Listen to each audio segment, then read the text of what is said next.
So Israel has escalated its incursion into Gaza. At this point, it has put troops, ground troops, in Gaza. It's unclear the damage, but the death toll at this point is up to over 100, a third of which are children. And if you're asking, whoa, why are so many children? It's because you're basically attacking a densely populated area, an open air ghetto. Think of if you had a pen of people densely packed and you knock down an apartment building. For example, this is what self-defense is. One side, because they keep calling it a conflict, it's not a conflict. It's an occupation force, and it's a revolt in the context of that occupation. People keep saying Israel have a right to defend itself. Okay, but who gives Israel that right? That right is somewhat God-given, right? It's endowed by the Creator. And it's one of those things that we just kind of accept as human beings having a right to defend themselves. Well, if God gives Israel or the individuals within the country that right, God also gives that right to the Palestinians, just by definition. What's primary?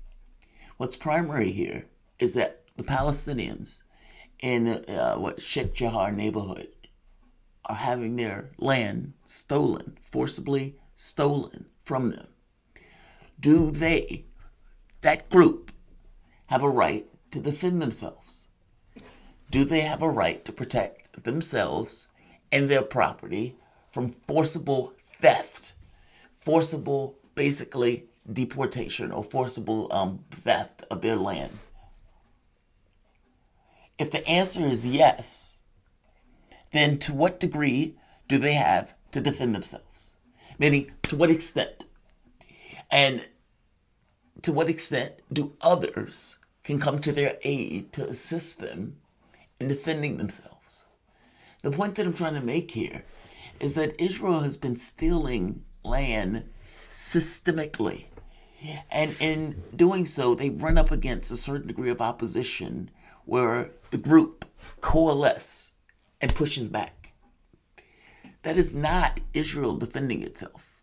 That is Israel stealing land and running up against people who are defending their life, limb, their placement, and yes, their territory. This is not a religious conflict. Don't get it twisted. This is everything to do about land and the theft of that land. That is primary. Any conversation that starts has to start with the fact that that land in that neighborhood is being stolen, just like the land in so many other neighborhoods are being stolen. Not to mention the provocation at the mosque, but that land has been taken. There's a coalition or coalescing around that point.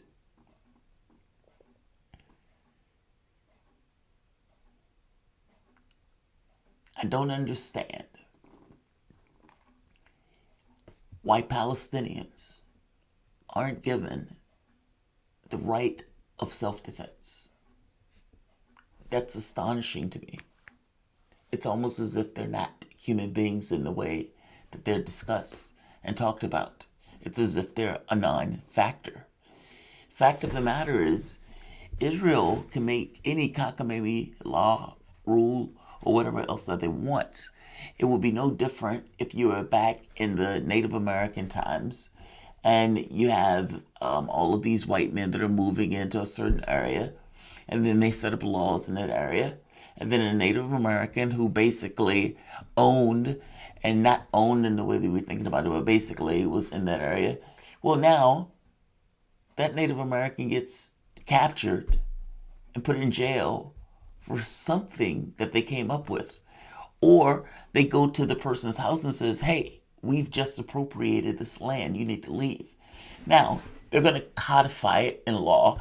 They're going to say that this law, this statute, this something else. But all of those things are contrived and contrived for the very specific point and reason of taking that land. My point is, it doesn't matter how they set up the law in that case. Meaning Biden and Ned Price, all of these other people, they can't make the argument that this is some kind of self-defense. Because at the end of the day, the person's land is being taken. And if that individual does have a right to defend themselves and to defend their property, meaning you can't say that that person has a right to self-defense, but they don't have a right to defend their property in regards to their land. Then the question becomes, to what extent? Well, at the point where it becomes a systemic ethnic cleansing, then yes, you would imagine defense in and of itself is understood almost in a systemic way. But that's not the way the U.S. talks about it. And, talk about warped. Warped is an understatement. Israel has nuclear weapons, tanks, Air Force, Navy, etc., etc. The other, I don't even know what you want to call it. You could say territory that they are basically attacking has rockets that it sends off. And that's it. Now, the rockets apparently are going farther than what people expected. And apparently they're saying that they can hit all of the various parts of Israel at this point. But they are still just rockets, and they're limited in their capability as opposed to a Navy, missile launchers, Iron Dome, missile defense shield, helicopters, Air Force, etc., etc. Basically, a modern military versus a country that's not a country, that doesn't have a military at all. Israel is using the billions of dollars that we give it to do this.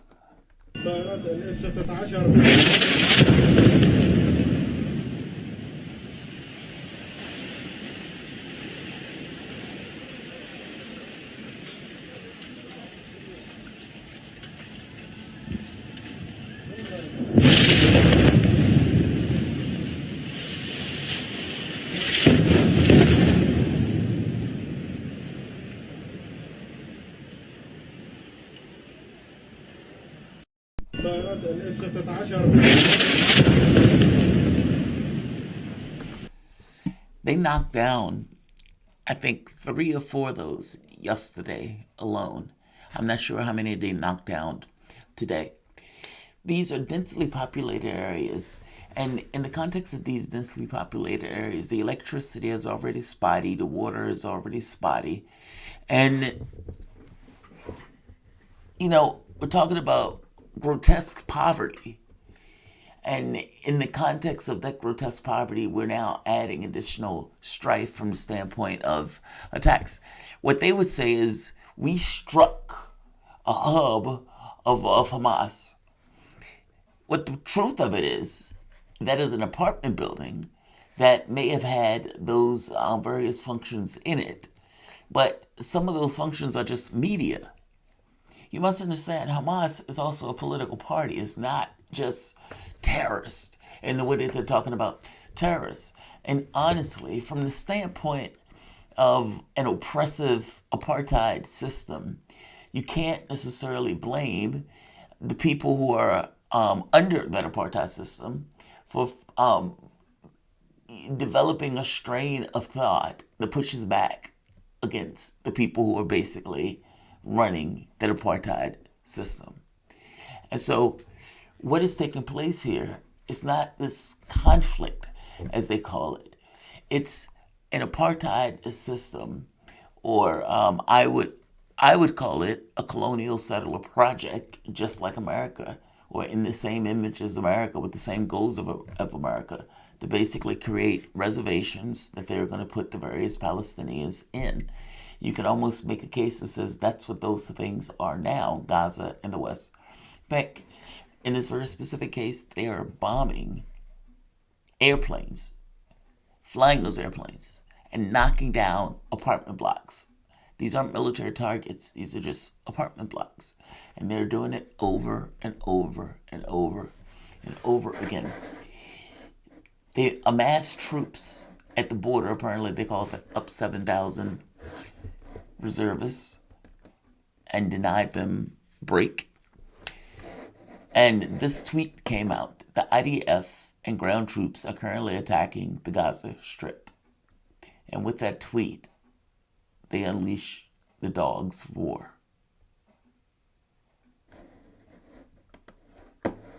ראש הממשלה. אנחנו סיימנו עכשיו קבוצת פקודות, כך אפשר לקרוא לזה, עם הגורמים הבכירים. Netanyahu is probably saying we're going to shoot people in the face. And we're going to do it over and over again. So right here, Netanyahu to border police fighters and Lod, you have our backing. Do not be afraid of commissions of inquiry. Basically, don't be worried about going too far. Don't be worried about people second guessing your decisions and your actions. You must understand, in that, I don't know what they call it, what, protective edge or something. They killed 2,200 people, with 80% being civilians. Up to this point, a third of the people that they've killed up to this point have been children, babies, basically. The most, think about that. And think of what that looks like if those numbers continue to go that route. And again, this is a densely populated area. They've been stealing land already, so they've been pushing people out. And in the context of stealing land and pushing people out, you've had people who responded. Now, the people who suffer from this, well, all of them suffer from this. The catch becomes, is it not justifiable for oppressed people to strike back? Meaning, is it not justifiable for them to also defend themselves? And in defense of themselves, in this case, it's from land theft, it's from beatings, it's from imprisonment, it's from killings and shootings and disappearings, it's from mistreatment, it's from a lawlessness in regards to the way the country is set up. Are they not allowed their own self-defense? The United States will say no. The elements in politics will basically, especially in this country, in the realm of thought, would say no. And the idea of Palestinian self-defense just doesn't even fit into their vocabulary. Their lips can't even say it. Their mouth can't even form the words. Even though they would say Israel has a right to defend itself. Nuclear weapons, helicopters, all the weapons in the world, billions of dollars in weaponry, Navy. And yet, they're fighting what? The other group has rockets. That's it. And you can say a ground force, but is it really a ground force in the sense of a proper ground force? I hope you understand what I mean. This is not a peer-to-peer fight. And you can say it's a lost cause, and it might be a lost cause, but I think we need to get to the first point of whether or not it's just. And that first, yes, we agreed that it's just, and yes, that's a separate cause of whether or not it's somewhat of a lost cause, or whether or not they can win, or what they can win, or what they can get out of it. But at the very least, they have a right to self-defense. Joe Biden comes out when asked the question, tells Palestinians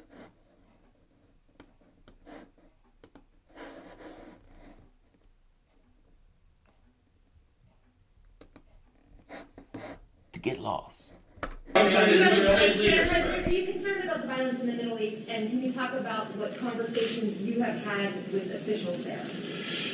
My national security staff and defense staff has been in constant contact with their counterparts in the Middle East, not just with the Israelis, but also with everyone from the Egyptians to the Saudis to the Emiratis, etc.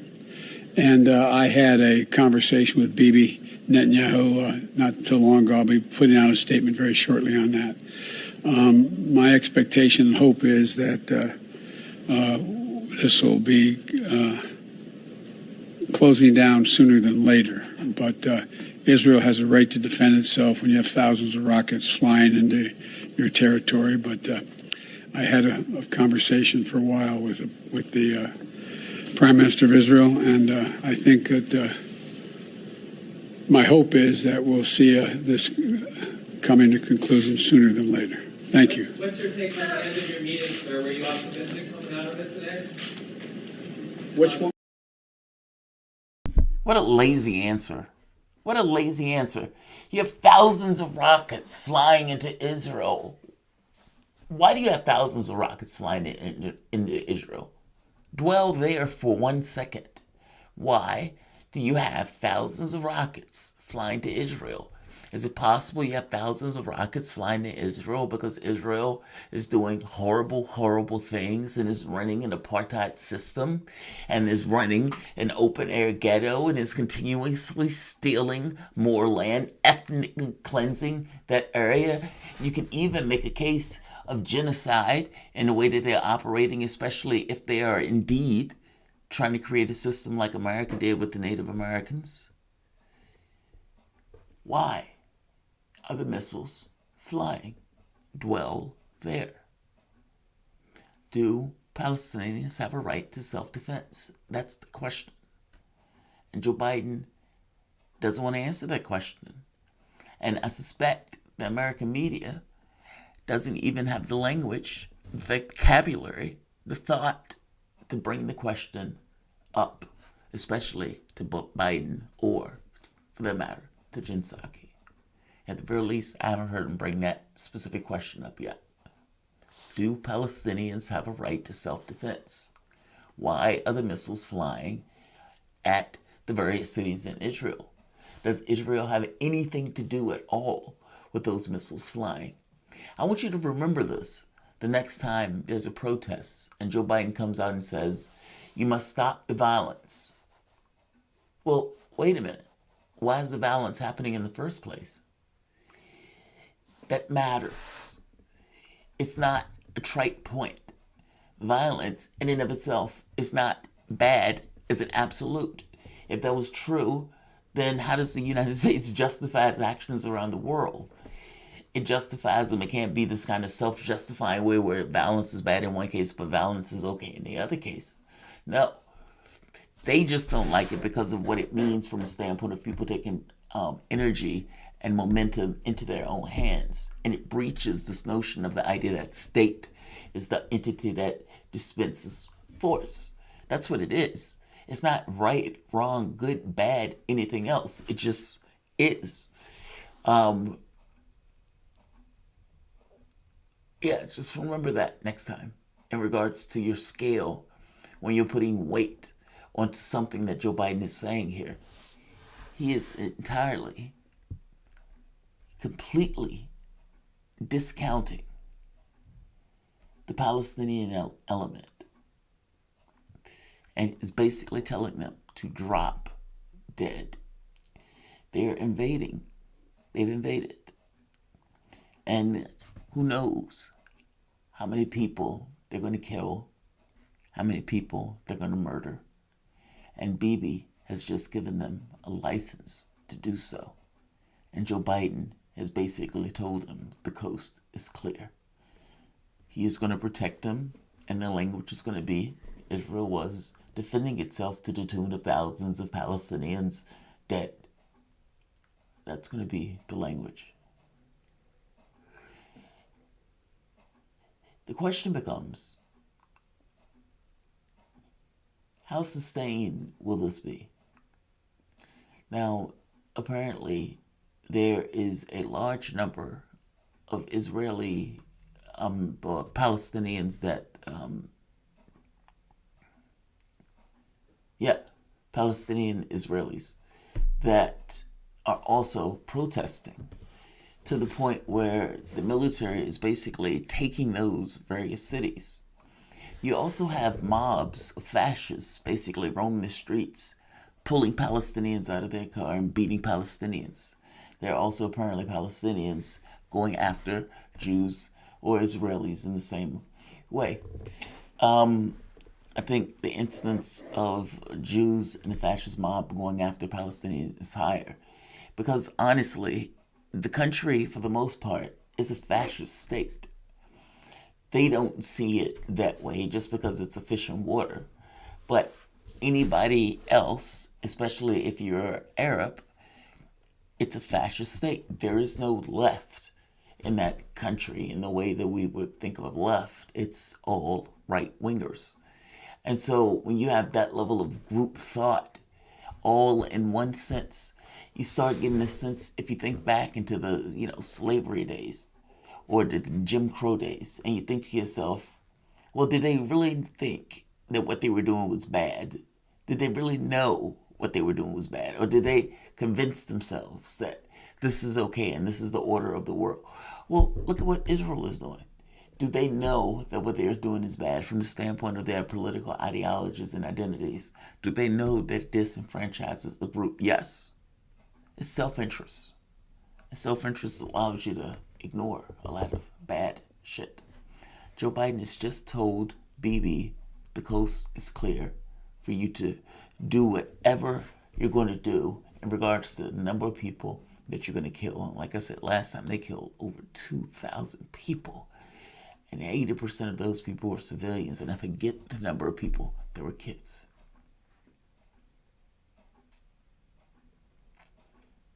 And just think, you're born into it. You don't even make a choice. You don't even make a choice. A person could be born on one side, they would play it out. They could be born on the other side, they would play it out. Choice barely applies. Just wanted to give an update. Share. Subscribe. Thanks all.